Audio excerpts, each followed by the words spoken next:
Okay जी, ये मेरे पीछे 5 स्टेटमेंट्स लिखी हुई हैं। आप एक बार इन 5 स्टेटमेंट्स को क्विकली रीड कीजिए। द पर्पज इज के आप ये चीज समझ पा रहे हैं या नहीं समझ पा रहे हैं। सो राइट कि मुझे पता लग जाएगा नहीं इक्वालिटी का कंसेप्ट आपको कितना डीपली आता है कितना नहीं। 5 स्टेटमेंट्स आपके सामने लिखी हुई हैं, आपने पढ़ ली? कोई नहीं, चलिए मैं करवा देता हूँ। A line parallel to x axis on Lorenz curve would reflect perfect inequality. आपको आंसर नहीं देना, आपको ये बताना है कि अगर यही 5 में से कोई भी एक लाइन आपके एमसीक्यू में बन के आ जाए तो क्या आप टैकल कर लोगे? So the line is the line parallel to x axis on Lorenz curve would reflect perfect inequality.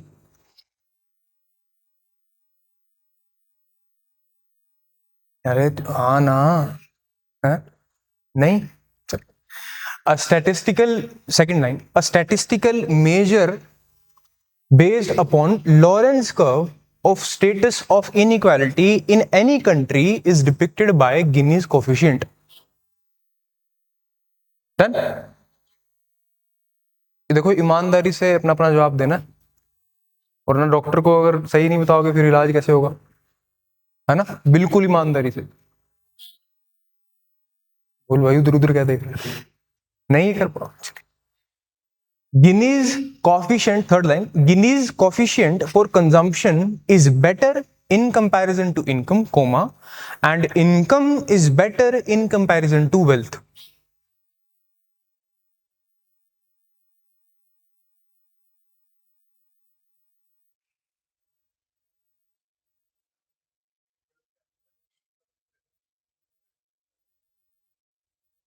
मतलब थर्ड स्टेटमेंट को आप डिकोड कर पा रहे हो नहीं कर पा रहे? ओके, मतलब नहीं हो रही। हाँ, दो चीजें होती हैं, या तो हो रही है या नहीं हो रही है। ठीक है, आसान रहता है तैयारी में। पेपर में हो सकता है कि हो नहीं रही है, आ रही है, थोड़ा सा अटक गया, और नहीं हो रही है। तैयारी में तो दो ही है, हो रही है नहीं हो रही है। ठीक है। Fourth, growth is naturally inequality causing. Growth is naturally inequality causing, पूरा कार्ल मार्क्स खा लिया, ये नहीं कर पा रहे तुम रिकॉर्ड? हाँ, अच्छा sorry, growth is naturally inequality causing.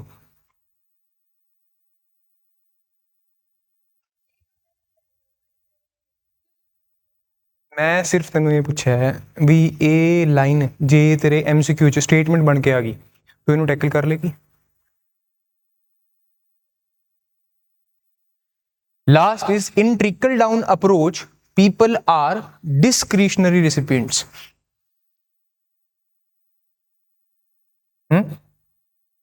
हो जाएगी, पक्की बात है।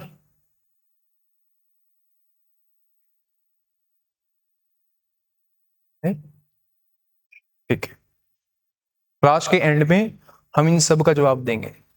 इनमें से कोई भी स्टेटमेंट फैक्चुअल नहीं है। मैंने आपको ये नहीं पूछा लॉरेंस कर्व कब आया था, कौन लेके आया था।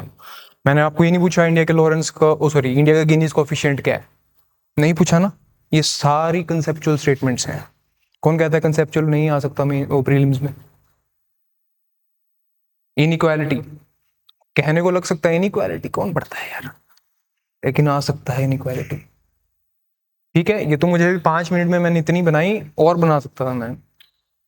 ठीक है, अब पढ़ते हैं। इसमें कोई ऐसी बात नहीं है। देखो ये सारी चीजें अगर कंसेप्चुअल हैं तो ये बहुत ही ज्यादा आसान है। कंसेप्चुअल का क्या होता है, एक बार समझ लिया ना तो बात खत्म होगी।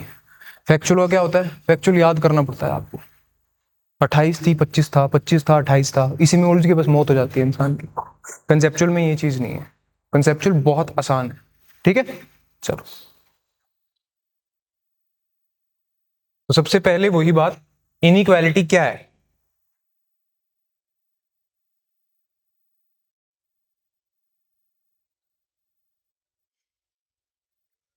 दो कौन सी जिसमें फर्क है?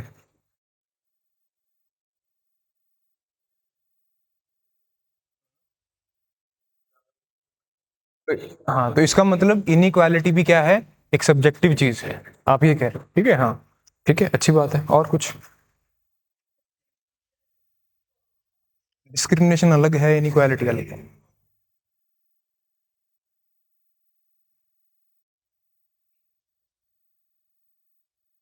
नॉर्मेटिव नहीं कहा मैं। इनइक्वालिटी क्या है? इनइक्वालिटी इज समथिंग के मान लीजिए बाहर रिक्शा पुलर्स हैं, उनकी महीने की तनख्वाह जो है वो लगा लीजिए 7,000 है, ठीक है। अगर मेरी महीने की तनख्वाह की बात करी जाए, तो मैं नहीं बताऊंगा, अगर मान लीजिए किसी और की बात करी जाए, ठीक है, तो मान लीजिए उसकी 1,00,000 रुपए महीना है, डन। 7,000 में और 1,00,000 रुपए में फर्क है, क्या दोनों इक्वल है? नहीं है। हाँ, नहीं नहीं, दोनों अनइक्वल है, ठीक है। अब वही 1,00,000 वाले इंसान को आप कंपेयर कीजिए किसी एक ऐसे इंसान से जो गुरुग्राम में जॉब करता है, जिसकी महीने की तनख्वाह 10,00,000 रुपए है, क्या दोनों इनइक्वल है? अब 10,00,000 वाले को आप कंपेयर कीजिए अंबानी से, जिनकी मिनट की कमाई जो है करोड़ों रुपए में है, क्या दोनों अनइक्वल है? नाउ, जिसकी महीने की तनख्वाह 7,000 है और जिसकी महीने की तनख्वाह 1,00,000 है, क्या 7,000 वाला पूर है या 1,00,000 वाला? 7,000 वाला पूर है, अकॉर्डिंग टू दी स्टैंडर्ड। हम स्टैंडर्ड के हिसाब से बात कर रहे हैं अभी, ठीक है, इंडिया के स्टैंडर्ड के हिसाब से वो पूर हो गया। जिसकी 1,00,000 रुपए महीने की तनख्वाह है और जिसकी 10,00,000 रुपए महीने की तनख्वाह है, दोनों में से पुअर कौन है अकॉर्डिंग टू द स्टैंडर्ड? 1,00,000 वाला पुअर है जिसकी महीने की तनख्वाह है। कौन से देश में 12,00,000 रुपए साल का करीब माना जाएगा? माना जाता है करीब, इंडिया में माना जाता है। पॉवर्टी लाइन क्या है आपकी आज? 33 रुपए अर्बन, है ना। तो अगर मेरी महीने की तनख्वाह 1,00,000 है और किसी की महीने की तनख्वाह 10,00,000 है, हम अनइक्वल हैं, लेकिन ना वो पुअर है ना मैं पुअर हूं। तो ये डिफरेंस है पॉवर्टी और इनइक्वालिटी के बीच में, right. What is inequality? A difference, as you said, a difference between two individuals और कंट्रीज, राइट। इनइक्वालिटी को हम 3 डायमेंशंस पे मेजर कर सकते हैं। पहली dimension, consumption expenditure, what you are consuming. maybe somebody is consuming 10,000 of food per month and maybe somebody is consuming ₹1,00,000 food per month. Both are unequal. Consumption expenditure. Second dimension, income expenditure. Maybe somebody is earning 7,000 rupees per month, maybe somebody is earning 1,00,000 rupees per month. Both are unequal. Inequality is there. Inequality can be measured. Third dimension is wealth dimension. हो सकता है किसी की net worth 1,000 crore रुपए हो, किसी की net worth 1,00,000 रुपए हो, राइट। किसी के पास 2 एकड़ जमीन के हो, किसी के पास 100 एकड़ जमीन के हो, तो दोनों क्या है? अनइक्वल है। Inequality lies on the dimension of wealth. तो 3 डायमेंशंस पे इनइक्वालिटी है। कंजम्पशन एक्सपेंडिचर पे इनइक्वालिटी हो सकती है, कंजम्पशन बेसिस कहेंगे हम, इनकम बेसिस पे हो सकती है और वेल्थ बेसिस पे हो सकती है। ये मैंने आपको एक ऑर्डर में बताया है, there is a reason. Countries में कंजम्पशन बेसिस पे कम इनइक्वालिटी होती है if you compare it with income. Reason is government. अगर मैं आपसे पूछा जाए कि गवर्नमेंट का काम क्या है, तो गवर्नमेंट का काम आप एक वर्ड में बताएंगे कि वेलफेयर ऑफ पीपल। तो गवर्नमेंट इंश्योर करती है कि कंजम्पशन सब नेसेसिटी की कंज्यूम कर पाए, राइट। इनकम पे डिफरेंस है। क्या डिफरेंस है? हाँ, income depends upon the merit of individual. अब मेरिट एक जैसी नहीं हो सकती। सरकार मेरिट कंस्ट्रक्ट कर सकती है लेकिन वो एनफोर्स नहीं कर सकती। Government can give you let's say 5 kilo wheat per month, but it can not give you 5 marks for prelims per day. वो आपको लेने पड़ेंगे, है ना। तीसरा, वेल्थ। किसी के पास 2 करोड़ हो सकते हैं, किसी के पास 10 हो सकते हैं, राइट। ये चीज हमेशा इनकम से भी ज्यादा होगी। वाई?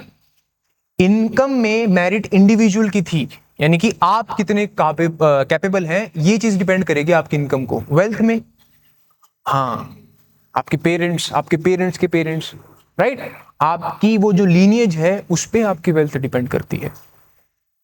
उसमें इंडिविजुअल का जो कंपोनेंट है वो कम हो गया और फैमिली का जो कंपोनेंट है, your heritage, what you inherited, वो चीज बढ़ गई।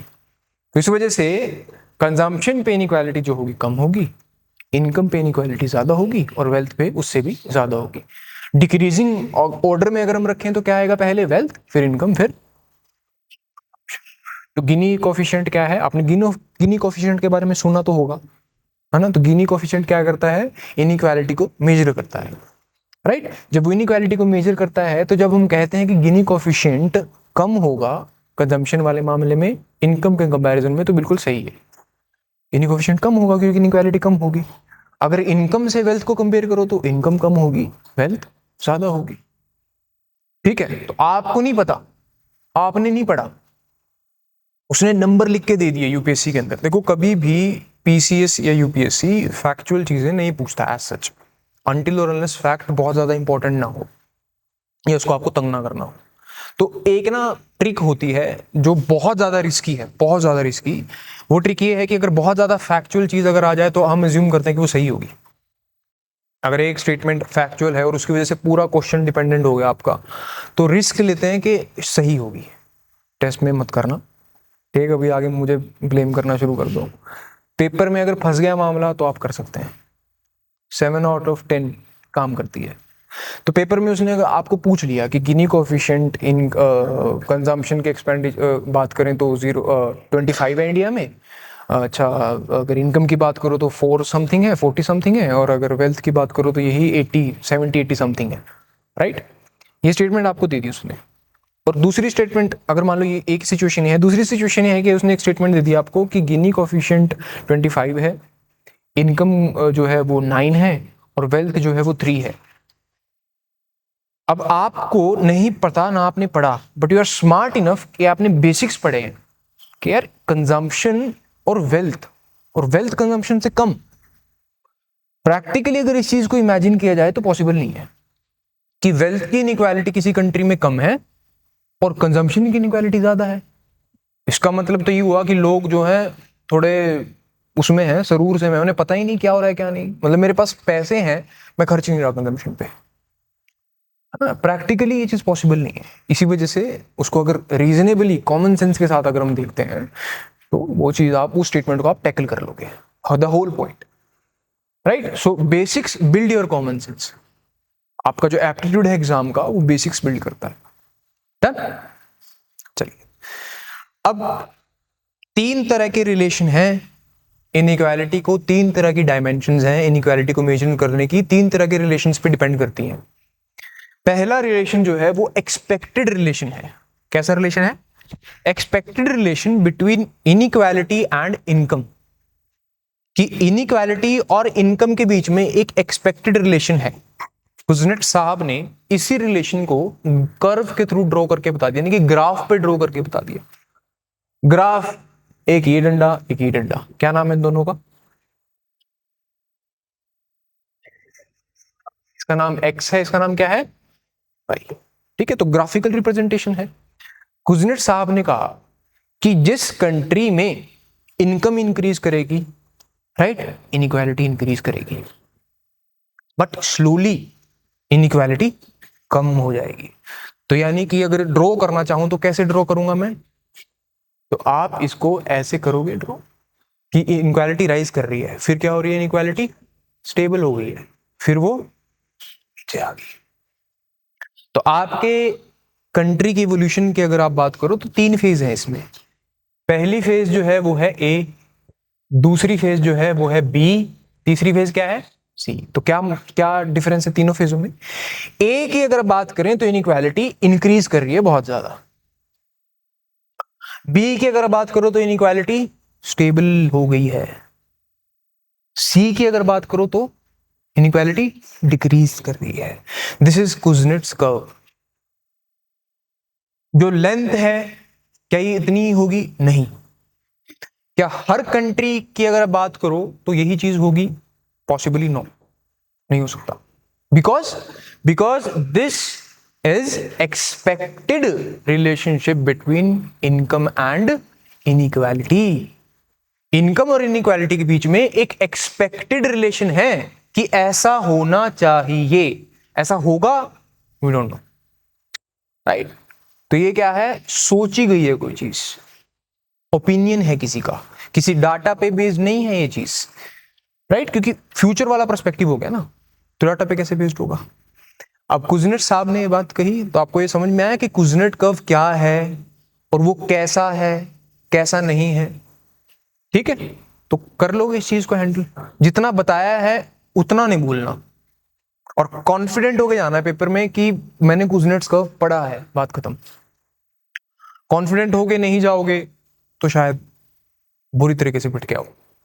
कॉन्फिडेंट होके जाओगे तो एक आधा थप्पड़ लग सकता है पेपर में, पर ज्यादा नहीं पिटोगे, और एक आधा तो सबको लगता है। ठीक है, तो कॉन्फिडेंट होके जाना है पेपर में कि यार मैंने पढ़ा है कुजनेट्स कर्व, ऐसे कैसे गलत हो जाएगा। ठीक है, इसके बाद कुजनेट्स कर्व तो दे दिया। एक और भाई साहब आए, मैक्सवेल और रेन, उन्होंने कहा कि ये एक्सपेक्टेड है चीज, क्रिटिसाइज नहीं कर रहे हैं हम इस चीज को, हर इकोनॉमी में ऐसा ही होता है प्राइमरली, राइट। अगर आप इंडिया की बात करो तो इंडिया में इनइक्वालिटी बहुत बड़ी इनिशियल ईयर्स में, बाद में स्टेबल, आज वो स्टेबल हो गई है और डिक्लाइन की तरफ बढ़ रही है। वर्ल्ड बैंक ने कहा ना हम चौथी सबसे बड़ी इक्वल कंट्री है, राइट। और दूसरी तरफ दूसरे लोगों ने भी कह दिया कि हम 170 नंबर पे आते हैं, 170 71 नंबर पे। दोनों बातें सही हैं, देखेंगे क्लास के एंड में क्यों सही है दोनों बातें। ठीक है, अब ये क्या है, कुजनेट्स कर्व है। लॉरेंस साहब ने कहा कि मैं भी एक कर्व बनाता हूं, मुझे भी ड्राइंग आती है। उन्होंने बनाया लॉरेंस कर्व। लॉरेंस कर्व क्या है? Lorenz curve distribution of income, wealth और कंजम्पशन इन सोसाइटी को ग्राफ पे रिप्रेजेंट करने वाला एक कर्व है, इसमें कोई doubt? The purpose is to get information regarding the persisting inequality in a country. ये इसका मेन पर्पज है कि ड्रॉ क्यों कर रहे हैं लॉरेंस कर्व को, ताकि लॉरेंस कर्व से हम किसी भी कंट्री में इनइक्वालिटी को ग्रास्प कर पाए। कैसे ड्रॉ किया जाएगा? सबसे पहले आप इंफॉर्मेशन लेंगे। आप क्या करेंगे? इंफॉर्मेशन लेंगे लॉरेंस कर्व को ड्रॉ करने के लिए। इंफॉर्मेशन कैसी? जो चीज मैंने बोली, इनकम, कंजम्पशन, वेल्थ, जिस चीज को आप मेजर कर रहे हैं उस चीज की रिस्पेक्टिव आप इंफॉर्मेशन ले लेंगे। डन। उसके बाद आप क्या करेंगे? उसके बाद आप इन सब चीजों को ग्रुप्स में डिवाइड कर देंगे। बहुत इंपॉर्टेंट है। ग्रुप्स में कैसे? कि 10% हिस्सा पॉपुलेशन का या 20%। मान लीजिए आपने 100% पॉपुलेशन को 20-20 के 5 ग्रुप्स में डिवाइड कर दिया, तो कितने ग्रुप्स बन गए? 5 बन गए 20-20% पॉपुलेशन के। अब इसके बाद आप क्या करेंगे? आप क्यूमुलेटिव बेसिस पे आप इनको ग्राफ में डाल देंगे। तीसरा पॉइंट नहीं समझ में आया? नहीं समझ में आया तीसरा पॉइंट? बताओ क्या है फिर, अगर समझ में आया तो।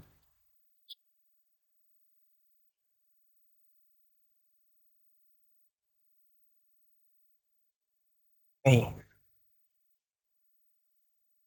कैसे? नहीं, तो सीख क्या मिलती है इस चीज से? अगर चीज समझ में नहीं आई तो ऐसे नहीं करना, फ्राउन करना, ताकि मैं देख के पूछ लूं कि भाई मारेगा क्या मेरे को, क्यों आके दिखा रहा है। ठीक है, क्योंकि अगर आप ऐसे करोगे तो मुझे तो ये लगेगा कि वाह बहुत समझदार बैठे हुए हैं, मुझे पता है अपने बच्चों का, इसलिए मुझे पता था कि नहीं आया समझ में। ठीक है, तो फाइंड आउट कर लिया। पर कभी भी अगर बैठे हो और चीज स्किप कर गई तो पूछनी है। डन। अब क्यूमुलेटिव बेसिस पे हम सभी ग्रुप्स को एक जगह इकट्ठा कर देंगे। आपने कोशिश करी पहुंचने की वहां तक, आपने क्यूमुलेटिव को कहा कि तीनों स्टेप्स को बनाएंगे, उन्होंने क्यूमुलेटिव को कंबाइन करने की कोशिश करी, पर ये नहीं है। उसका मतलब है कि जो 20-20% की आपने बनाई है ना पॉपुलेशन, अब आप क्या करो कि 20% का इतना शेयर है भाई, 20 अगले 20 को जोड़ दोगे, कि 40% का इतना शेयर है भाई, 40 और अगले 10 को जोड़ दोगे, कि 50% का इतना शेयर है, 50% का इतना शेयर है। To know the comparison, comparison जानने के लिए पूरी कंट्री में। अगर आप क्यूमुलेटिव बेसिस पे नहीं कर रहे हो तो आप क्या कर रहे हो? आप लॉरेंस कर्व को ड्रॉ नहीं कर पा रहे हो। कैसे? देखते हैं, ध्यान से देखना है। ठीक है, ऑनलाइन स्टूडेंट्स अपने फोन को साइड रख दीजिए, ही और शी कैन वेट। अभी यहां आ जाइए। अगर लॉरेंस कर्व पे ध्यान भटक गया तो दिक्कत हो जाएगी। देन ही और शी वॉन्ट वेट। ठीक है, तो अभी लॉरेंस कर्व पे ध्यान देना है।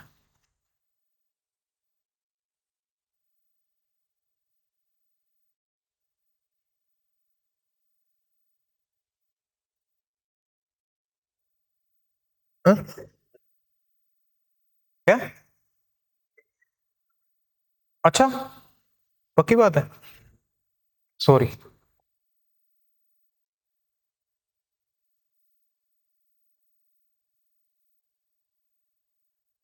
ठीक है,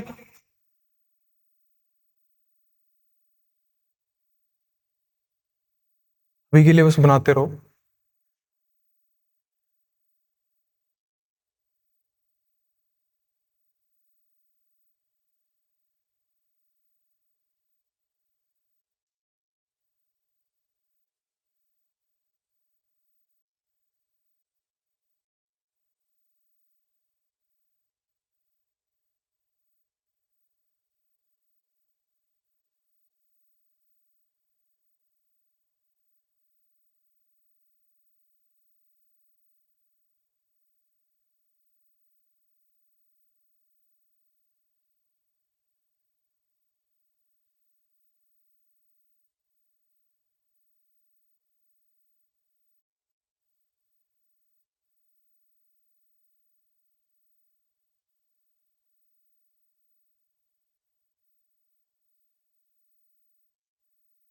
चलिए,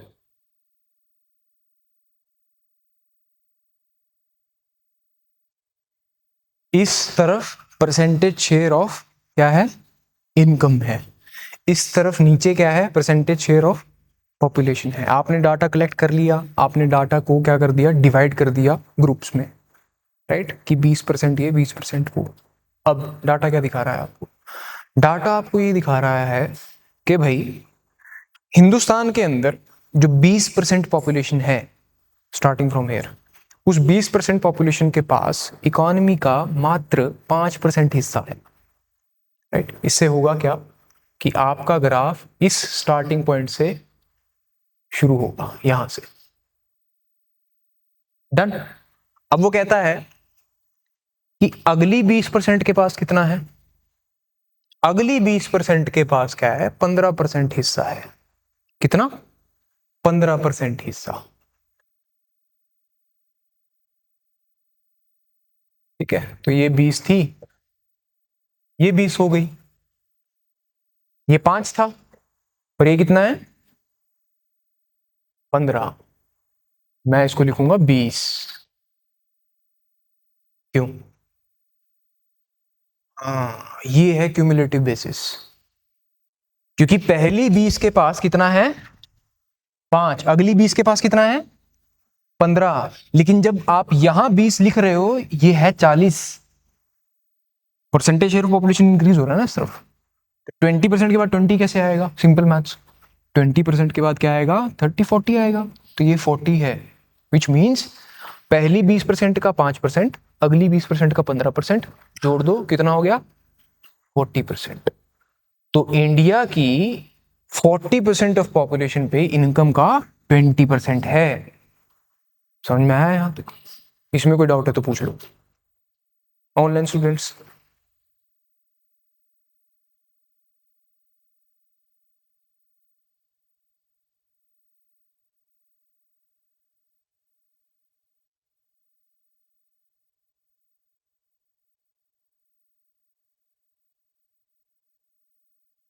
Here comes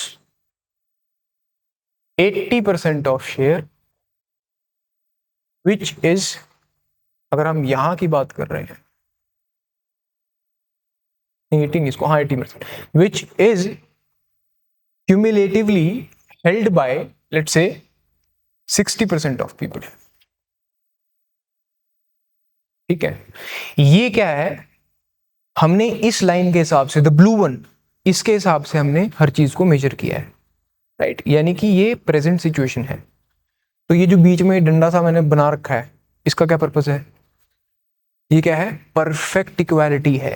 यानी कि अगर आप इस लाइन के हिसाब से चलो थोड़ी देर के लिए, तो इस लाइन के हिसाब से चलोगे तो क्या मतलब होगा, यार बंद हो जा, जो 20% इकोनॉमी का हिस्सा है, वो यहां के हिसाब से, मेरी ड्राइंग थोड़ी गंदी है यार, समझ लेना, वो 20% के पास ही है। लेकिन वो कहां जा रहा है, वो आगे यहां जा रहा है, यानी कि 20% ज्यादा आबादी के पास है, जो कि अच्छी बात नहीं है, राइट। अगर इक्वालिटी के हिसाब से चलोगे तो उसका मतलब क्या होगा, इक्वालिटी का मतलब क्या होता है कि 20% इनकम 20% ही आबादी के पास है, 50% इनकम 50% ही आबादी के पास है। अगर इनइक्वालिटी के हिसाब से चले फिर क्या होगा, 50% इनकम जो 50% के पास होनी चाहिए थी, वो 50% इनकम आगे जा रही है, 60 से भी आगे जा रही है। ठीक है, तो ये क्या है? इनइक्वालिटी है, और क्या है ना? अब इसका मतलब समझ में आया है? चलें आगे। कहां से मिटेगा? अच्छा, इसका मतलब ये हुआ कि लॉरेंस कर्व में ये जो लाइन है जिसको हमने नाम दिया था ओ पी, ये लाइन है परफेक्ट इक्वालिटी की, कि अगर परसेंटेज शेयर ऑफ इनकम उतने ही परसेंटेज शेयर ऑफ पीपल के हिसाब से है, तो जो दोनों का मीटिंग पॉइंट है वो कहां होगा? सेंटर में होगा ग्राफ के। तो एक सीधी लाइन बनेगी, है ना? लेकिन अगर परसेंटेज शेयर ऑफ इनकम ज्यादा के पास होगा तो लाइन आगे जाएगी फिर वो, और जो ये गैप है ये क्या है? इनइक्वालिटी है। Done, right? तो इसीलिए अगर हम ऐसे ऐसे करते रहें कि 50% होना चाहिए इतने के पास, लेकिन 50% है किसके पास? आगे, तो जो सही हालात बनेंगे वो एक सीधी लाइन नहीं बनेगी, वो क्या बनेगा? एक कर्व बनेगा, और वो कर्व कुछ ऐसे जाके मिलेगा ऊपर। इसको कहा गया लॉरेंस कर्व। डन। अब मुद्दे की बात।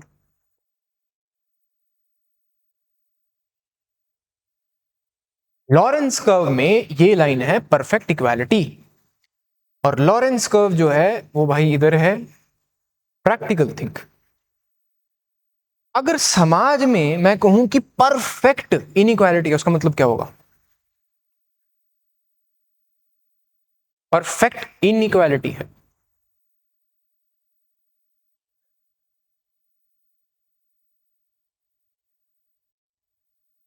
का मतलब क्या? अरे वैसे बता दो, ग्राफ के हिसाब से मत बताओ। वो इनइक्वालिटी है, वो परफेक्ट इनइक्वालिटी नहीं है। परफेक्ट वर्ड बहुत एक्सट्रीम है, तो इसका मतलब क्या हुआ? एक के पास, एक के पास नहीं है। मेनू देखना? हाँ बैठो बैठो, मान क्या मतलब है? एक के पास ही है। परफेक्ट इनइक्वालिटी का मतलब क्या हुआ? एक के पास ही है, राइट? तो शुरू के 20% के पास कितना है? कुछ नहीं है। चलो कुछ नहीं है। 40 के पास कितना है? कुछ नहीं है। 60 के पास कितना है? 80 के पास कितना है? जब 100 पे गए और एक इंडिविजुअल को काउंट करा, कितना आया? सारा कुछ ही आ गया। ये टेढ़ी बन गई, सॉरी, लेकिन ये है कैसी? सीधी है। ठीक है, ये बन टेढ़ी गई है सीधी। अब ये जो लाइन हमने यहां बना दी, जो y के बिल्कुल पैरेलल खड़ी कर दी और x के ऊपर खड़ी कर दी, ये क्या बन गई? Line of perfect inequality. इसका भी नाम रख देते हैं, इसका नाम रख देते हैं क्यू। यहां P था ना पहले, तो OP तो क्या थी? परफेक्ट इक्वालिटी की लाइन थी, और QP क्या हो गया? परफेक्ट इनइक्वालिटी बन गया। तो ये सबसे बुरा है और ये सबसे अच्छा है। तो लोरेंस कर्व कहां होगा? बीच बिचारे में। ना सबसे बुरा होगा ना सबसे अच्छा होगा, प्रैक्टिकल होगा यहां। ठीक है, यहां तक कोई दिक्कत तो नहीं? अब ये जो यहां पे गैप है, ये जो गैप आप यहां देख पा रहे हो, ये वाला, ये किसके बीच में गैप लग रहा है आपको? आइडियल सिचुएशन और गैप दो चीजों के बीच में होता है ना। मतलब कि समाज ऐसा होना चाहिए, है ऐसा। अगर हम ये गैप फुलफिल कर लें तो हम क्या बन जाएंगे? इक्वल बन जाएंगे, इक्वल सोसाइटी बन जाएगी, राइट? इस गैप को नाम दे देते हैं, क्या नाम दें? हम्म,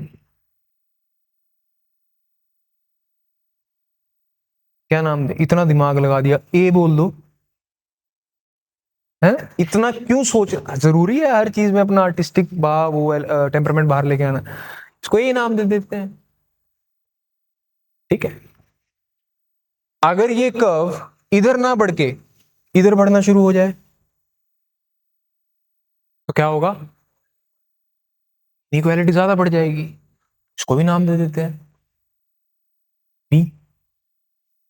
क्योंकि अगर ये कर्व इस तरफ बढ़ेगा तो ये इस गंदे आदमी के पास जा रहा है, अगर ये उस तरफ बढ़ेगा तो ये इस अच्छे आदमी के पास जा रहा है। तो हमें किस तरफ जाना है, अच्छे आदमी के पास, गंदे आदमी के पास? अच्छे आदमी के पास, गंदे के पास नहीं जाना, ठीक है। तो इसलिए हम उस तरफ जाएंगे। डन।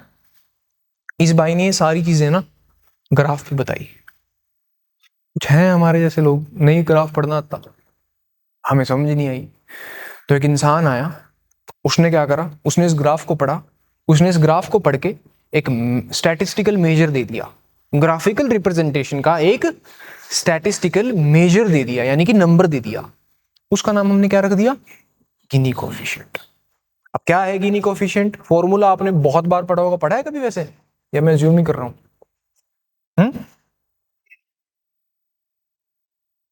नहीं, गिनी कोफिशिएंट का एक फॉर्मूला सा होता है,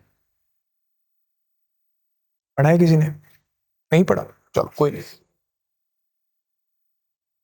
हाँ, क्या क्या क्या बोलेंगे उसको? बैकग्राउंड क्या रहा है आपका? बैकग्राउंड क्या रहा है प्लस वन प्लस टू में? मतलब बैकग्राउंड क्या रहा है प्लस वन प्लस टू में? कुछ तो बताया यार। नहीं रहा। देखिए गिनी कोफिशिएंट में क्या करेंगे हम, ये एरिया ए है। गिनी कोफिशिएंट पहले तो है क्या, यानी कि प्रेजेंट कंडीशन की रिप्रेजेंटेशन है ना गिनी कोफिशिएंट। गिनी कोफिशिएंट कोई कुछ चीज प्रीच तो नहीं कर रहा कि ऐसा होना चाहिए, वो क्या कर रहा है, वो सिर्फ आज के हालात बता रहा है आपको। तो आज के हालात क्या हैं? आज के हालात हैं पहले तो ए क्या है, the area between the line of equality and Lorentz curve. So area between the line of equality and Lorentz curve क्या बनेगा, न्यूमरेटर बनेगा, यानी कि ये आएगा ऊपर और ये खींचेंगे बीच में डंडा। अब न्यूमरेटर है, डिनोमिनेटर भी होना चाहिए, तो डिनोमिनेटर क्या बनेगा, एक रह गया, बी रह गया ना। तो इसका मतलब हाँ, अब यहां क्या बनेगा जो इन्होंने कहा, टोटल एरिया, यानी कि the gap between line of and Lawrence curve and plus the gap between perfect inequality. ठीक है, शब्दों का ही जाल है। अगर मैं यहां पे टोटल एरिया लिखवा दूं तो ज्यादा आसान है, बट अगर उसने तोड़ के पूछ लिया तो so the difference between the line of equality and Lorentz curve plus the difference between Lorentz curve and line of perfect inequality should be denominator, यानी कि a plus b। इसको लिख लो कांटे पाटे मार के, तो क्या आ जाएगा, गिनीज कोएफिशिएंट आ जाएगा। अब गिनी कोएफिशिएंट की वैल्यू कितनी होती है, क्या रेंज है, 0 to 1 रेंज है। बहुत बड़े रट्टे मार रखे हैं तुम लोगों ने। 0 है तो क्या है, हाईली अनइक्वल सोसाइटी है। 1 है तो क्या है, अच्छा नहीं सॉरी, 0 है तो क्या है, हाईली इक्वल सोसाइटी है। 1 है तो क्या है, इनइक्वालिटी है ना। 0 to 1 है, तो यानी कि सिंपल सा मैथ लगाइए आप लोग, मुझे ये बताइए, अगर इस जनाब की वैल्यू कम करनी हो तो डिनोमिनेटर बड़ा रखूं या न्यूमरेटर बड़ा रखूं? किसी भी नंबर की वैल्यू कम करनी है आपको फ्रैक्शन की, तो आप न्यूमरेटर बड़ा रखते हैं या डिनोमिनेटर बड़ा रखते हैं? डिनोमिनेटर बड़ा रखते हैं, सिंपल सी बात हुई ना। तो अगर डिनोमिनेटर बड़ा करना है तो किसकी वैल्यू बढ़ानी पड़ेगी, ए की या बी की?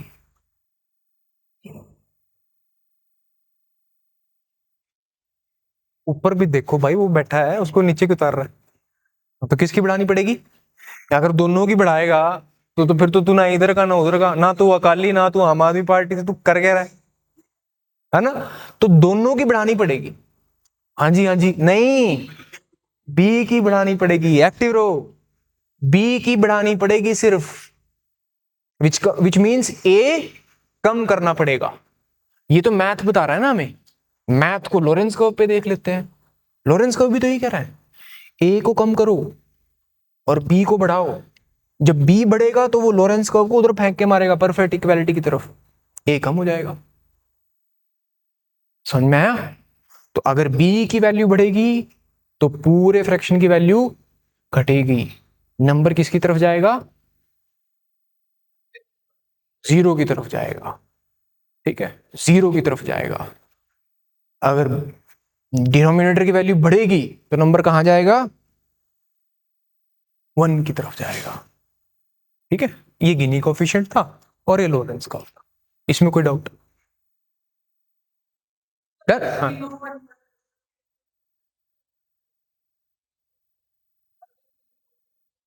देखिए अगर, हाँ हाँ, अगर गिनी कोफिशिएंट की वैल्यू 0 और 1 कभी नहीं होता, दोनों बहुत यूटोपिया है। यूटोपिया मतलब आपने सोच रखा है, राइट, कि ऐसा होगा, ऐसा नहीं होता है ना। जैसे एक चुटकुला याद आ गया, सुना दो। सुनो।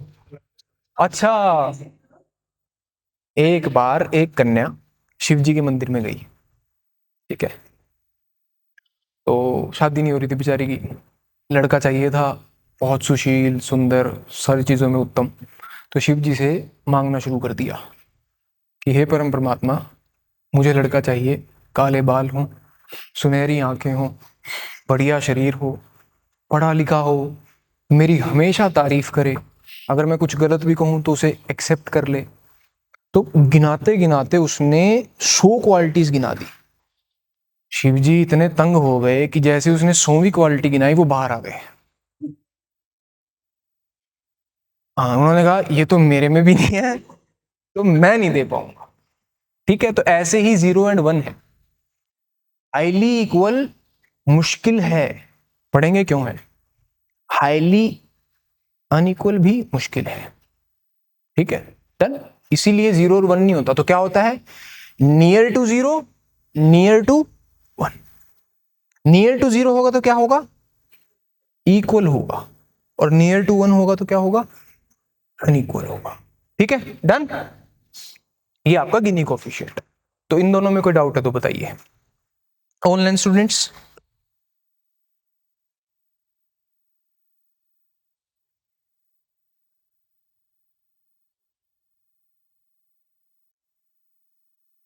सोशलिज्म में तो बिल्कुल नहीं हो सकती, कम्युनिज्म की बात करो। सॉरी नहीं बोल यार, अगली बार बच्चा नहीं पढ़ना आएगा ऑप्शनल में कोई। नहीं, ये तो तुझे जिशन सर पढ़ा रहे हैं ना, बोल बोल। Line parallel to x axis, हाँ Simran, it was meant to be false, जो मैंने आपको इनिशियली पर फाइंड आउट करना था ना कि वो फॉल्स है, वो है पैरेलल नहीं है, पैरेलल वो वाई के है, line standing upon x axis हो सकता है। गगन बाजवा, आप प्लीज बताइए क्या नहीं समझ में आया, मैं समझा देता हूँ, कोई बात नहीं है। हाँ जी, कोई डाउट, क्लियर है।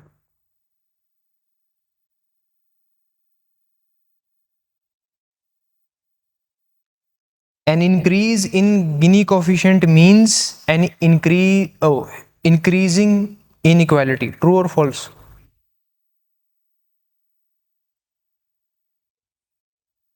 Gini coefficient means an increasing inequality. True, ठीक है, हाँ, कॉन्फिडेंस रखना है पूरा। शुरू ਵਿੱਚ जो दसिया तुसी वो वाला पार्ट सर, मतलब केड़ा पार्ट, गिनी कोफिशिएंट दा या लॉरेंस कर्व दा? कोई नहीं, आप लिख दो आराम से, मैं एंड में आपका डाउट जो है एड्रेस कर दूंगा। अगर फिर भी नहीं आता है, मान लीजिए इस क्लास में आपके डाउट्स रह जाते हैं, ठीक है, तो यहीं हूं मैं, आप पूछ सकते हैं, कोई वो वाली बात नहीं है, ठीक है, फ्रीली आप कंफर्टेबली जो आपको पूछना पूछ सकते हैं, ठीक है। चलिए, अब इनइक्वालिटी को एड्रेस करना है। हर सरकार इसको कम करने के लिए काम करती है, कोई सरकार इसको बढ़ाने के लिए काम नहीं करती। तो रीजन क्या है इनइक्वालिटी के?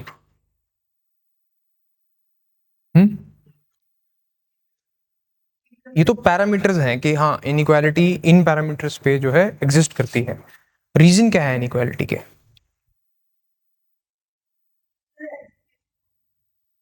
तीन रीजन है, आप बोल रहे हैं, सच बोल रहे हैं आप सब।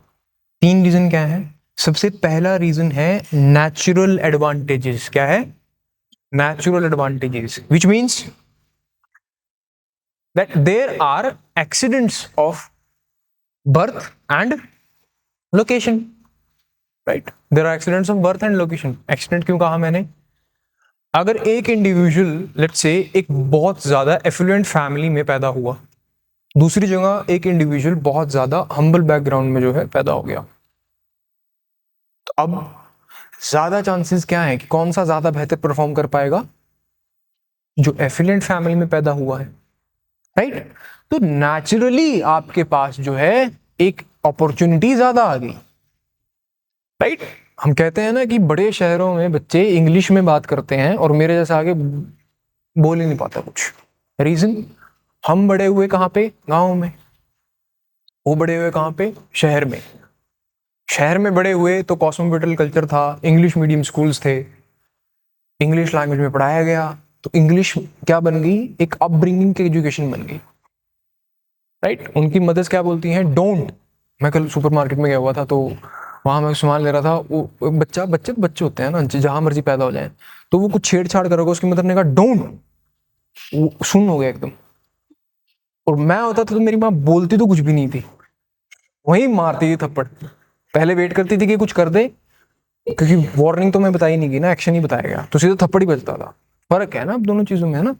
तो अब अगर वो यहाँ पैदा हुआ है, इंग्लिश बोलता है अच्छे से, मैं वहां पैदा हुआ हूँ नहीं बोल पाता उतने अच्छे से, ये क्या है?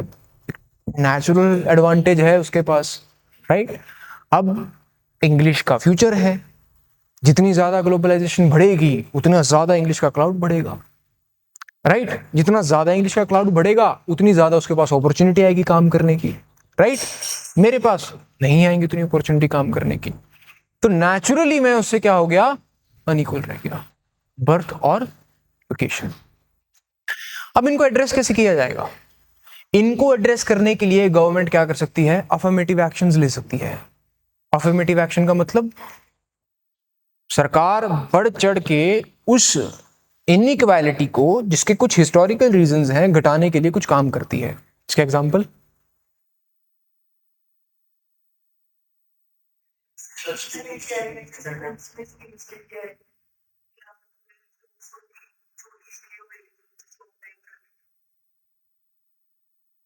बोलो। तो ऐसे नहीं बोलना, कैसे पता लगेगा पीएसआई आ रहा है? ऊंची ऊंची बोल, तुम्हें पढ़ाया है मैंने, तुम क्या करते क्या हो तुम, हैं? एजुकेशन पॉलिसी, पहले जब मैं बोल रहा था एफर्मेटिव एक्शन चीख चीख के, इसका मतलब reservation, policy of reservation is component of this and that, तब वैसे ही बैठे हुए थे तुम और ऐसे ही कर रहे थे।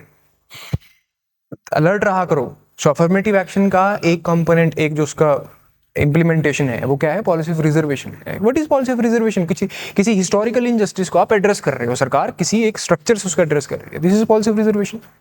तो एफर्मेटिव एक्शन से आप नेचुरल एडवांटेजेस को हटा सकते हो, जैसे कि भाई कुछ लोगों ने इस कंट्री के, ठीक है, इस कंट्री को इंडिपेंडेंट करने के लिए काम किया। कुछ लोगों ने, पंजाब के अंदर अगर आप बात करो तो कुछ लोग बहुत ज्यादा माइग्रेशन फेस करनी पड़ी थी 1984 के टाइम पे। सो नेचुरली वो लोग जो है एक डिसएडवांटेजेस पोजीशन पे चले गए। अभी गवर्नमेंट की जिम्मेवारी बनती है कि इस नेचुरल डिसएडवांटेज को ओवरकम करना। कैसे करेगी? गवर्नमेंट इनको रिजर्वेशन दे देगी स्कूल्स में, राइट। अब इससे वो नेचुरली एड्रेस हो जाएगी, राइट। हो सकता है आप उस टाइम पे नहीं कर पाए हो चीजें, तो कोई नहीं, सरकार आपको एक जो है पुशअप दे रही है कि आप करें, कोई नहीं, हम आपके साथ हैं, राइट। अब दूसरा तरीका क्या है जो इन्होंने कहा? पॉलिसीज। गवर्नमेंट अपनी एक्सपेंडिचर पॉलिसीज, जब इकोनॉमी का एग्जाम लिखते हैं और जब जीएस का एग्जाम पॉलिटी का लिखते हैं और हिस्ट्री का लिखते हैं, तो चीजें तो सेम रहती हैं, बदलता क्या है? योर लेक्सिकन, आपकी जो उस सब्जेक्ट स्पेसिफिक जो आपकी लैंग्वेज है, जो पार्लेंस है, वो बदलता है। जब आप लिखेंगे तो आप क्या लिखेंगे? Expenditure policy, right. Government expenditure करके कोई चीज करेगी ना। सो क्या एक्सपेंडिचर पॉलिसी? जैसे उन्होंने कहा, ठीक है, कि आप उसको एजुकेशन का राइट दीजिए, आप उसको घर का राइट दीजिए, आप उसको खाना दीजिए, राइट। तो इन चीजों से वो जो है ओवरकम कर पाए। दूसरा कारण है इकोनॉमिक एडवांटेजेस। इकोनॉमिक एडवांटेजेस का मतलब, इसमें थोड़ा सा मार्क्स है। मार्क्स को जानते हैं आप लोग? थोड़ा बहुत, कार्ल मार्क्स, है ना, थोड़ा बहुत जानते हैं ना?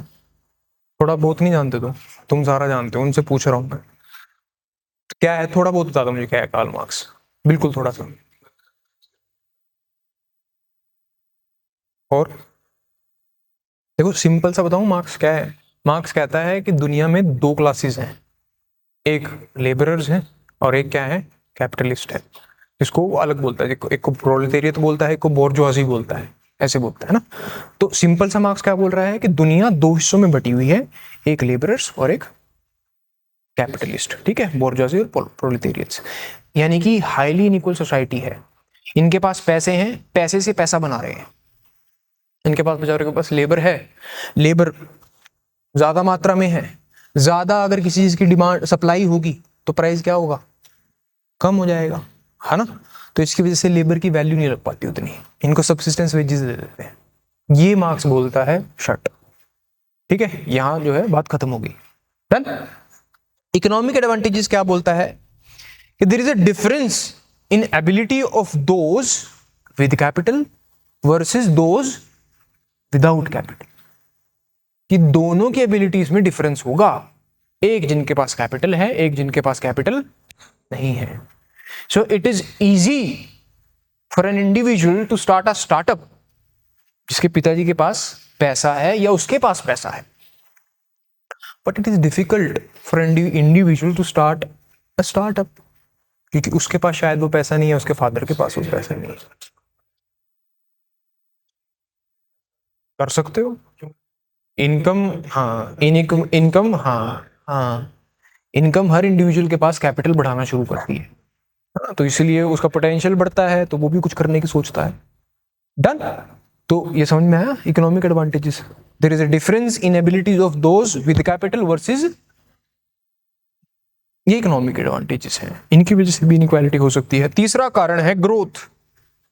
तो जो मैंने कहा in its very, if you talk about growth, the very nature of growth is inequality causing। जो ग्रोथ का नेचर है वो क्या है, इनइक्वालिटी कॉजिंग है। क्यों?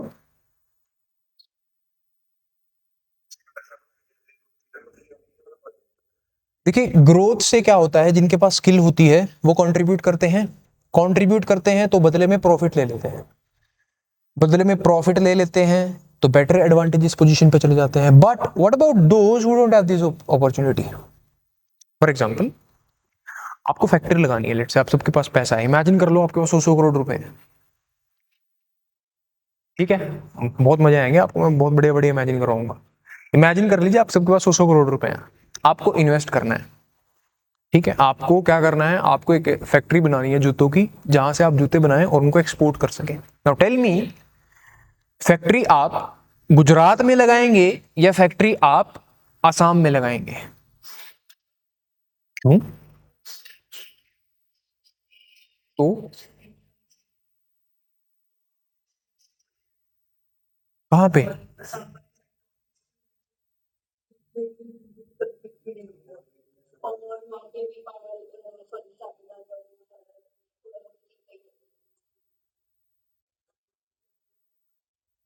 तो इनडायरेक्टली, नहीं नहीं वो नहीं, मैं बोल ही नहीं रहा, नहीं यहाँ प्रमोट नहीं करना योगी बाबा को, ठीक है, ये थोड़ी वो हो गई थी, इमोशनल हो गई थी। अच्छा अच्छा, अच्छी बात, ठीक है। सो नाउ गुजरात और असम के जब बीच में मैंने कंपैरिजन पूछा तो आप लोगों ने गुजरात क्यों कहा, आप लोगों ने कहा कोस्ट, ठीक है, but Gujarat is also more economically better than Assam, because the economic growth of Gujarat is more than, क्यों? डिफरेंट फैक्टर्स जो आप लोगों ने कहा, पोर्ट है, गवर्नमेंट बहुत ज्यादा प्रो है, राइट, प्रो बिजनेस कम्युनिटी की गवर्नमेंट है, लेबर लॉज की जो फ्लेक्सिबिलिटी है वो बहुत ज्यादा है, कॉमर्शियल डिस्प्यूट्स की फ्लेक्सिबिलिटी बहुत ज्यादा है। डिफरेंट रीजंस की वजह से गुजरात में क्या है, ग्रोथ ज्यादा है, असम में ग्रोथ कम है। जब आप सब लोग अपने 100 करोड़ रुपए लेके गुजरात चले गए तो असम तो कोई गया ही नहीं। इंडिया में ग्रोथ हुई, हुई, इनइक्वालिटी हुई, तो growth in its very nature is inequality causing. The one who possesses some natural advantages or some economic advantages will give birth to growth, and growth will further give birth to further inequality. तो पहले दो points अगर कहीं है तो growth हो रही है, अगर ग्रोथ हो रही है तो और ज्यादा इनइक्वालिटी हो रही है। क्लियर? इसमें कोई डाउट है तो पूछिए। तो इसीलिए ग्रोथ के डिफरेंट मॉडल्स को गवर्नमेंट अप्रोच करने की कोशिश करती है, राइट। सबसे फेमस अप्रोच जो होती है कि हम ग्रोथ से इनइक्वालिटी को एड्रेस कर दें, वो होती है ट्रिकल डाउन अप्रोच। बहुत समय तक ट्रिकल डाउन अप्रोच को माना गया कि ट्रिकल डाउन अप्रोच से इनइक्वालिटी खत्म हो जाएगी, राइट। कि अगर ट्रिकल डाउन अप्रोच को यूज करेंगे तो ग्रोथ हो जाएगी और इनइक्वालिटी खत्म हो जाएगी। कैपिटलिज्म, कॉलोनियलिज्म, इंपीरियलिज्म, हर इज्म के पीछे यही कारण है। कम्युनिज्म में क्या कह रहे हैं मार्क्स, कितनी बड़ी बड़ी मशीनें लगाओ, इतनी बड़ी बड़ी फैक्ट्रीज बनाओ, कितना संसाधन हो आपके पास, इनइक्वालिटी हो जाए, इनइक्वालिटी खत्म हो जाए। ट्रिकल डाउन अप्रोच कि ऊपर इन्वेस्ट करो, जो पोटेंशियल जिसमें है उसमें इन्वेस्ट करो, जब वो कुछ करेगा तो अपने आप फायदे नीचे आ जाएंगे। इसका मतलब है कि ये एक पिरामिड है। क्या है? पिरामिड है। और पिरामिड कैसा होता है? वैसे तो 3D होता है, लेकिन ट्रायंगल की तरह हम ड्रॉ कर सकते हैं। मेरी भी कुछ ह्यूमन लिमिटेशंस है। तो पिरामिड में क्या है, पता नहीं क्या बन गया, एक सेकंड। नहीं नहीं, ठीक नहीं है यार, ये क्या हो रहा है?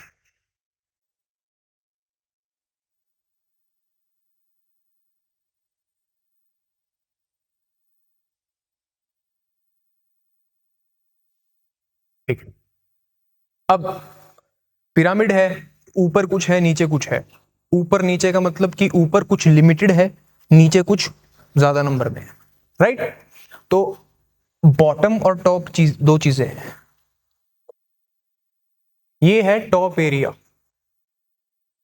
और ये क्या है? Bottom area. अब हर गवर्नमेंट सोचती है गुजरात में पैसे लगाओ, महाराष्ट्र में पैसे लगाओ, कर्नाटका में पैसे लगाओ, तमिलनाडु में पैसे लगाओ, बिकॉज पोटेंशियल ज्यादा है। पोटेंशियल ज्यादा है, पैसे लगाओगे जल्दी मोनेटाइज कर देंगे चीज को। सामने पहले पूरा बेस सेटअप करना पड़ेगा। आप इतना बेस सेटअप करते रह जाओगे, उतना चाइना सब कुछ कर जाएगा। तो इसलिए पहले वहां ज्यादा पैसे लगाओ जहां पे पोटेंशियल ज्यादा है, राइट। पोटेंशियल ज्यादा होगा, पैसे ज्यादा लगेंगे, अंत में होगा क्या? प्रॉफिट सारा गवर्नमेंट के पास ही तो आ जाएगा, इनडायरेक्टली कुछ हिस्सा उसका टैक्स के थ्रू। टैक्स के थ्रू जब गवर्नमेंट के पास आएगा, so what the government will do, government बांट देगी। इसको हम क्या बोलेंगे? रीडिस्ट्रीब्यूट। क्या बोलेंगे? रीडिस्ट्रीब्यूट कर देगी। तो यानी कि एक बार के लिए ग्रोथ ऊपर जाएगी, है ना। ग्रोथ को हमें फिर नीचे ट्रिकल डाउन करना है। समझ में आया है ना। तो ये क्या चीज दिखा रहे हैं, नीचे आने वाले एरोस क्या दिखा रहे हैं? रीडिस्ट्रीब्यूशन। Very good. रीडिस्ट्रीब्यूशन दिखा रहे हैं। और ऊपर वाला एरो क्या दिखा रहा है? ग्रोथ दिखा रहा है। Very good. समझ में आया है ना। ग्रोथ होती है तो ऐसी ही होती है भाई, ठीक है। अब नीचे कैसे आएगा? रीडिस्ट्रीब्यूशन की तरफ से आएगा। जो ऊपर वाली स्टेट्स हैं ये एक्टिव रेसिपिएंट्स हैं। रेसिपिएंट किस चीज के? रेसिपिएंट मतलब जिसको कुछ मिल रहा है। हाँ, तो मतलब कि ग्रोथ के रिजल्ट के ये एक्चुअल रेसिपिएंट्स हैं। जो बेनिफिट्स मिले उसके क्या हैं? एक्टिव रेसिपिएंट्स हैं, प्राइमरी रेसिपिएंट्स हैं, राइट। इन एरियाज में क्या होगा? ये टॉप एरिया क्या है? फोकस एरिया है ग्रोथ का। फोकस एरिया, यहां पे ग्रोथ फास्ट होगी और यहां पे जो लोग रहेंगे वो एक्टिव रेसिपिएंट्स होंगे of benefits derived bye growth. अब जो नीचे हम जैसे बैठे हैं उनका क्या होगा? पैसिव रेसिपिएंट्स होंगे। कैसे? क्योंकि हम डिपेंडेंट हैं कि पहले ग्रोथ होगी, फिर ग्रोथ से सरकार कुछ डिस्ट्रीब्यूट करेगी, फिर हमें मिलेगा, तो हम क्या हो गए? पैसिव रेसिपिएंट होंगे। इन्हें सरकार से कोई लेना देना नहीं है। यहाँ पे ग्रोथ हो रही है, इन्हें काम मिल रहा है, सरकार रिडिस्ट्रीब्यूट करे करे ना करे, इन्हें काम मिल रहा है, इनके घर चल रहे हैं, इनकी इकोनॉमी बूम कर रही है।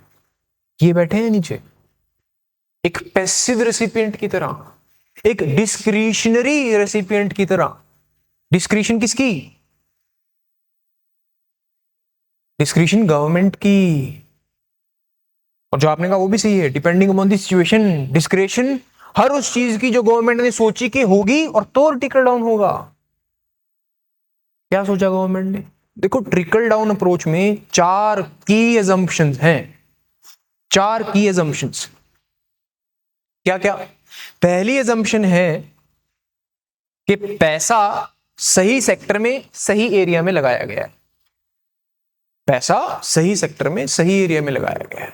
मान लो आपने सोचा कि भाई यूपी में पैसे लगा लेते हैं, ग्रो हो जाएगा। योगी जी की सरकार चली गई, सरकार किसी और की आ गई, पैसा डूब गया। Possibility, business goes with risk, possibility है, पैसा गया डूब।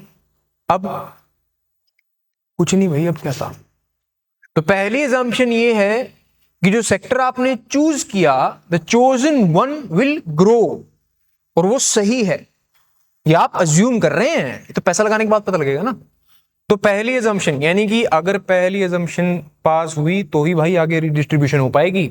पहली में फेल हो गए तो जब कमाया कुछ नहीं, रिडिस्ट्रीब्यूट क्या करोगे? कुछ भी नहीं। चलो पहली आपने कर ली पास, जिस एरिया में जिस सेक्टर में आपने पैसे लगाए उसने आपको रिजल्ट्स दिए।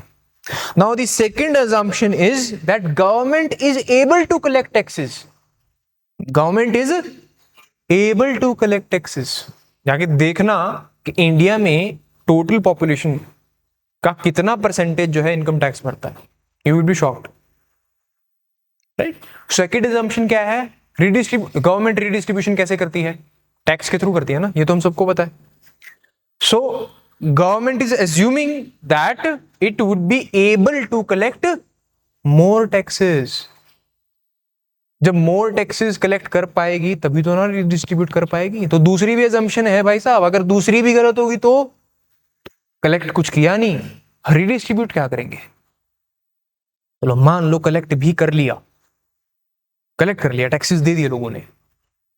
Now third assumption is that government will redistribute, government will not reinvest। यानी कि तीसरी assumption ये है कि आप रीडिस्ट्रीब्यूट करेंगे, री-इन्वेस्ट नहीं करेंगे। जो गवर्नमेंट ने टैक्सेस इकट्ठे करे, गवर्नमेंट का एक सोर्स क्या है रेवेन्यू का? टैक्स। बजट पढ़ते हैं तो हम यही पढ़ते हैं कि tax revenue, non tax revenue, 2 headings में उसको डिफरेंशिएट करा जाता है ना।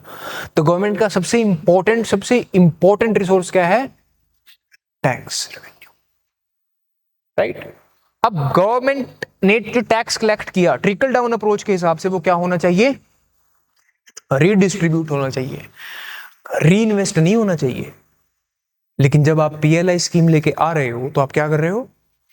री इन्वेस्ट कर रहे हो। समझ रहे हैं आप?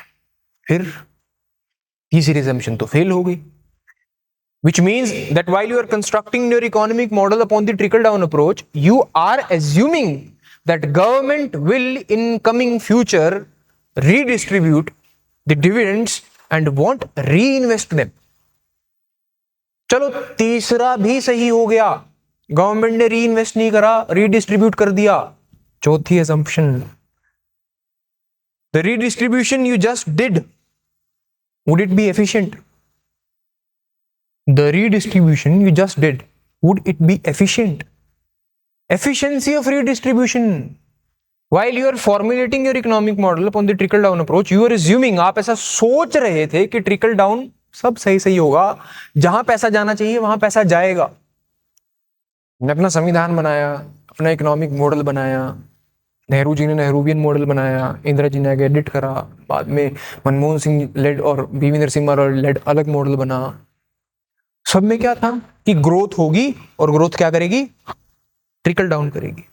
रीडिस्ट्रीब्यूशन बहुत एफिशिएंट होगी। राजीव गांधी जी ने क्या बोल दिया स्पीच में इंडिपेंडेंस डे, कि मैं 100 रुपए भेजता हूं, 1 रुपए मिलता है।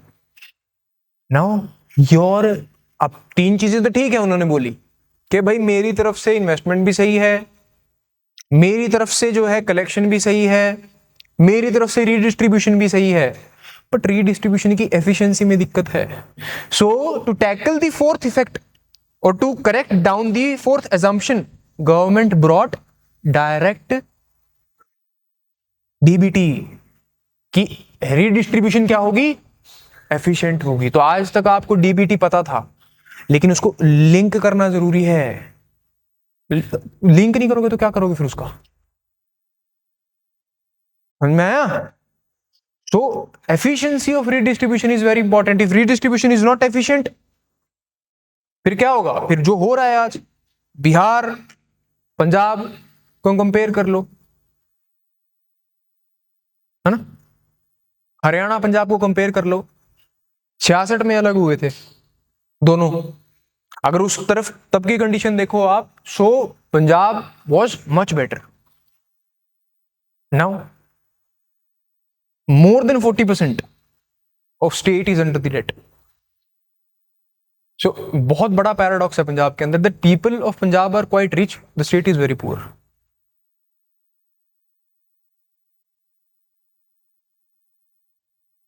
लोगों को सैलरीज नहीं मिल रही हैं। My friend is posted, salary नहीं आ रही, तहसीलदार है बेचारा, क्या करे भाई, गवर्नमेंट के पास पैसा नहीं है। रीजन डन, गवर्नमेंट के पास पैसा नहीं होगा तो ये इन्होंने अभी तक बैठी हुई है सूट के लिए, नहीं मिला। 1000 मिले कोमल तेरे को, 1000 रुपए नहीं मिले होंगे ना अभी तक, बता इसका तो रह गया सूट। ये तो बैठी हुई थी कि लुधियाना जाऊंगी बढ़िया सूट लूंगी, मिला ही नहीं। पटियाला जाना, वहां चली जा, मैं वैसे बोल रहा हूँ, ठीक है, क्योंकि रीडिस्ट्रीब्यूट करेंगे क्या जब तीसरा ही स्टेप, तो तीसरा तो छोड़ दिए, दूसरा ही नहीं हो पाया। दूसरा क्यों नहीं हो पाया? क्योंकि पहला ही नहीं हो पाया। वेर यू इन्वेस्टेड, आपने इन्वेस्ट कहां किया? आपने इन्वेस्ट कहां किया? जब सिंगर को आना पड़ता है यहाँ पे तो इतना बड़ा काफिला लेके चलता है, इतना बड़ा एक सिंगर के लिए, व्हाट आर रिफ्लेक्टिंग। और पैराडॉक्स क्या है, पंजाब एक ऐसा स्टेट है जहां पे number of policeman per capita सबसे ज्यादा है। कभी डीएसपीज देखना पंजाब में कितने हैं, इंपॉर्टेंट है भी आपका पीसीएस आ रहा है ना। तो अगर आपको कोई पूछ ले सिक्योरिटी अपरेटस में कमी है, नहीं सर सिक्योरिटी अपरेटस में कमी नहीं है, कभी वहां बोल दो कि बहुत कमी है, भर्ती ही नहीं हो रही, अपने दुख नहीं गाने वहां पे, समझ गए, ठहर के जवाब देना, ठीक है। Now these are 4 assumptions। अगर 4 assumptions में हर जगह टिक लग गया तो ट्रिकल डाउन काम करेगा, लेकिन अगर एक भी जगह टिक नहीं लगा तो ट्रिकल डाउन काम नहीं करेगा। तो अब गवर्नमेंट की कोई भी स्कीम जब जज करनी हो तो आप कैसे जज करेंगे? 4 assumption को रख लेना साइड में और देख लेना है किसको एड्रेस कर रही है। Your answer, your understanding much much better.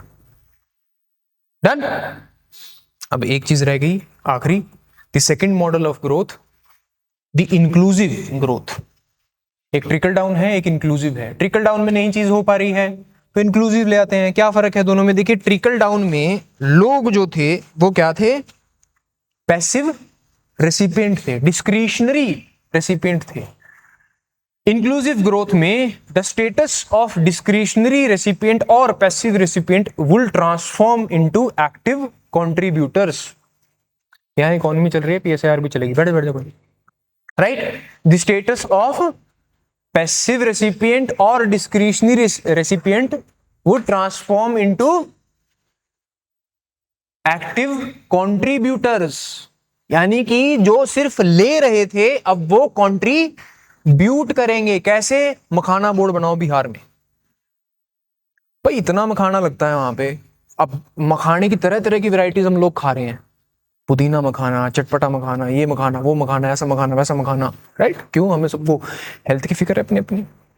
जहां लग रहा है वहां पे इतनी गुर्बत है, तो आप क्या कीजिए भाई, उनको डिपेंडेंट मत बनाइए, उनको कंट्रीब्यूटर बनाइए, क्योंकि डिपेंडेंट हमेशा ऐसे करेगा, कंट्रीब्यूटर हमेशा औं करेगा। समझ में आया द डिफरेंस कंट्रीब्यूटर और डिपेंडेंट के बीच में? Don't give them fish, make them learn how to fish. किसी को खाना मत दीजिए, उसे बताइए कि खाना बनाया कमाया कैसे जाता है, ज्यादा इफेक्टिव रहेगा। डन। तो इंक्लूसिव ग्रोथ में 2 चीजों के ऊपर सरकार जो है ध्यान देती है। The first is capability and the second is opportunity. Give them capability, how? Bring them different schemes, अलग अलग स्कीम्स लेके आइए जो लोगों के लिए बढ़िया रहेगी, ठीक है, जो उनकी कैपेबिलिटी पुश करे। एक आधी स्कीम बता दोगे मुझे आप, जैसे कि हाँ क्या हो रहा है इसमें?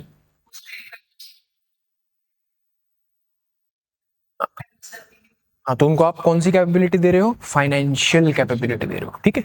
और कोई? हाँ हाँ क्या हो रहा है?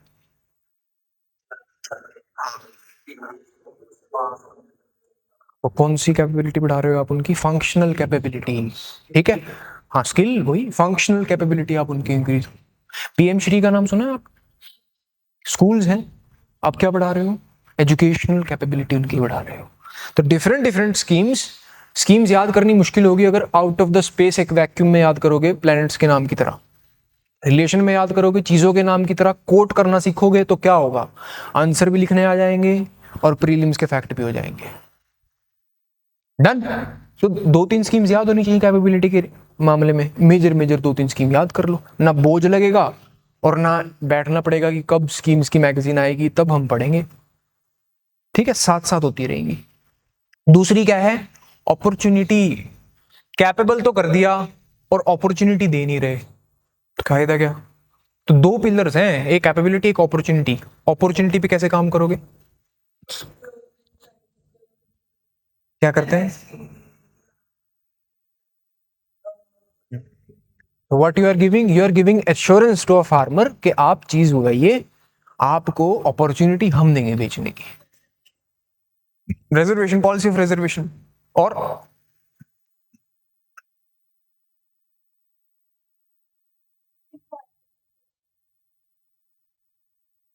सीखी।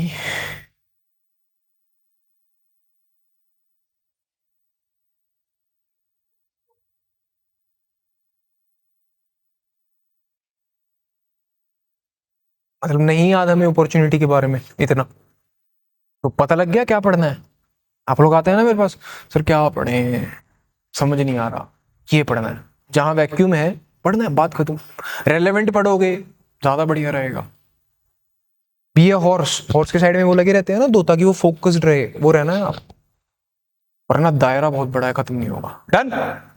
ये आपकी इनइक्वालिटी थी जो आपने पढ़ी, ठीक है। कोई डाउट हो तो आप, हाँ जी बोला ना, ठीक है, अच्छा अच्छा, welcome. Online students, Lawrence curve the, अच्छा, लॉरेंस मैंने क्या बताया था लॉरेंस कर्व? लॉरेंस कर्व क्या है गगन? एक ग्राफिकल रिप्रेजेंटेशन है, राइट। ग्राफिकल रिप्रेजेंटेशन मतलब एक ग्राफ है जिसमें एक वाई एक्सिस है, एक एक्स एक्सिस है, एक्स एक्सिस नीचे लेटा हुआ है, वाई एक्सिस ऊपर खड़ा हुआ है, ठीक है। लॉरेंस कर्व भाई ने क्या करा, इस ग्राफ पे बीच में एक लाइन खींच दी जिसको उसने कहा ये लाइन ऑफ परफेक्ट इक्वालिटी है। यानी कि इस लाइन ऑफ परफेक्ट इक्वालिटी के नीचे क्या होगी? इनइक्वालिटी होगी। और एक लाइन है जो लाइन ऑफ इनइक्वालिटी है, perfect inequality, right. Line of perfect equality, line of perfect inequality के बीच में है आज की सिचुएशन जिसको उन्होंने कहा लॉरेंस कर्व, ठीक है। उन्होंने कहा कि पहले डाटा कलेक्ट करो जिस भी बेसिस पे आपको इनइक्वालिटी मेजर करनी है, फिर उस डाटा को ग्रुप्स में बांट दो, 20% पॉपुलेशन का, 20% पॉपुलेशन का, 20% पॉपुलेशन का, 20%, 20%। जब 5 हिस्सों में बांट दिया, अब उनको इस ग्राफ पे रखो, एक्चुअल सिचुएशन के हिसाब से इधर हम शेयर ऑफ इनकम लिखेंगे, इधर शेयर ऑफ पॉपुलेशन लिखेंगे। एक्चुअल सिचुएशन के हिसाब से टॉप जो 5% हिस्सा है इकोनॉमी का, वो भाई 20% के पास है। जो 20% हिस्सा है इकोनॉमी का, वो भाई 50% के पास है। तो यानी कि जो टोटल 50% पॉपुलेशन है उसके पास 20% हिस्सा है। पहली 20% के पास 5% है, अगली 20%, अगली 30% के पास 15% है। दोनों को क्यूमुलेट कर दिया तो 20 हो गया। यानी कि टोटल 50% ऑफ पॉपुलेशन के पास कितना हिस्सा है?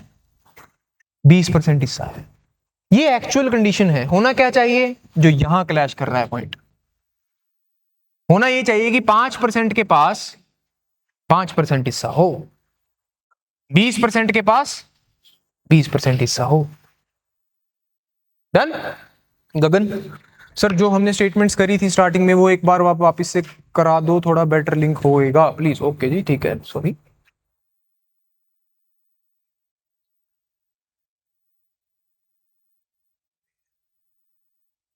ये करी थी आपने, पढ़िए। A line parallel to x axis on Lorentz curve would reflect perfect inequality। ठीक है, अब सॉल्व हो रहा है ना ये। दूसरी स्टेटमेंट पढ़िए। Statistical measure based upon Lorenz curve of status of inequality in any country is depicted by Gini's coefficient. मैं तो कुछ बोल नहीं रहा, सही है। तीसरी स्टेटमेंट पढ़िए। Gini's coefficient for consumption is better in comparison to income and income is better in comparison to, सही है। चौथी पढ़िए। Growth is naturally inequality causes.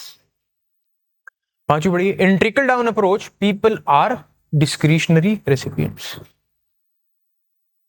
Done, done Simran,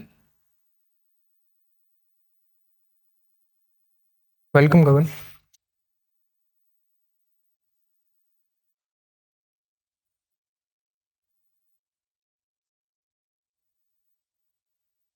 okay, thank you very much. मजा आया, अच्छी बात है। आप एमसीक्यूज भी कर लीजिएगा, ठीक है। तो सही मजा आपको पेपर में भी आएगा, वरना यही मजे लेते रहोगे पेपर में मजे नहीं ले पाओगे, ठीक है। अगला टॉपिक क्या है हमारा? टॉपिक का नहीं, ठीक है। आई ट्राई कि मैं कल ले लूं, क्योंकि आपकी क्लासेस फ्राइडे सैटरडे को नहीं हो पाएंगी, मुझे जाना है घर PSAR की भी, ठीक है। सर जिन्ना तुसी डीपली दस्सिया मेरे नोट्स विच इन्ना नहीं लिखिया, तो कोई नहीं, लिख लो ओहदा की। Thank you very much.